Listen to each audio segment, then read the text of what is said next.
gasket that goes on there. And this is the bottom side of the piston. I don't know. I guess it could come out either way. I could have pulled it out either way. It doesn't seem to be directional. I'm just going to push it straight through. So there's your piston from the vacuum control valve. It has 2 rubber seals on it. In 1955, that's another indication that this is 1955. In 1954, there was only 1 rubber seal. So there's all of that.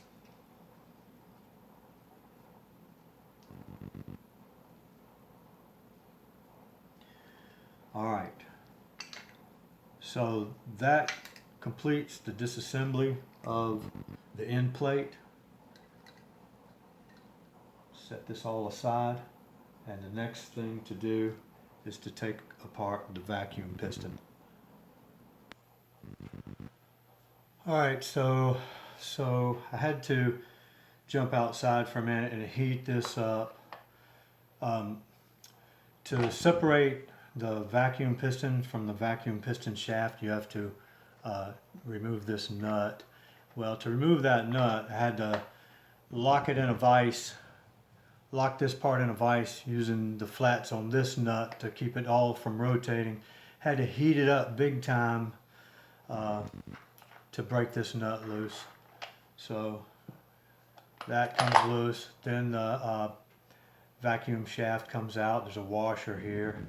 This threaded section here is, I guess it's actually part of the shaft itself. I'm not sure. Well, anyway, it doesn't need to come any further apart. So then you got these plates that hold the packing together that create your vacuum piston. This plate comes off. You've got this expansion ring, and it says when you reassemble this that this hooked end goes on top of the flat end. See the flat end there? The flat end it's long enough that it comes all the way around, and that's how it goes back together. So this comes out, and then there is a felt packing that comes out, and this this expansion is to keep pressure on this felt packing. So the felt packing comes out, and then I think this is kind of hard and brittle, but it comes off too. It's the piston packing seal. Here we go. Okay. There's supposed to be a rubber washer that goes in between here, and it's completely gone. So I've got that going on, but there's the piston packing seal and the rubber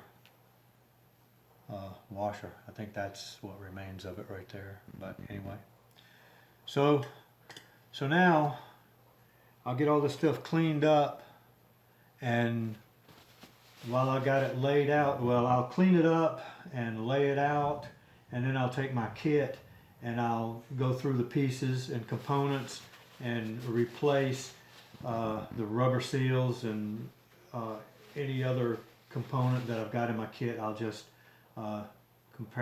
use comparison and replace everything I can with new parts.